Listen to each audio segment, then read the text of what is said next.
கூட்டணி அறிவிச்சா 6 மணி நேரத்துக்குள்ள எதுக்கு தூத்துக்குடி எம்பி கனிமொழியை அலறணும்? ஏன் அலறினீங்க? நான் கேட்கிறேன். காங்கிரஸ் கட்சி வெளில போனப்ப அப்ப கருணாநிதி என்ன சொன்னார்?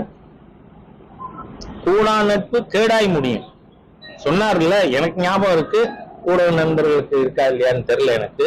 சொன்னார்ல. சரி, 2016ல இந்த திருமாவளவன் எங்க இருந்தார்? உங்களை பத்தி எல்லாம் என்ன பேசினார்? இந்த கம்யூனிஸ்டுகள் எங்க இருந்தாங்க?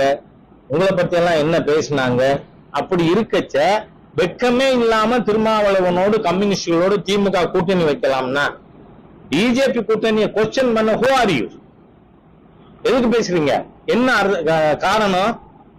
தோல்வி ஜுரம் கப்பிக்கொண்டது 6 மணி நேரத்துல, அதனால பேசுனீங்க. இல்லைன்னா பேசுறது என்ன? யார் யாரோட போனா என்ன? ஏன்னா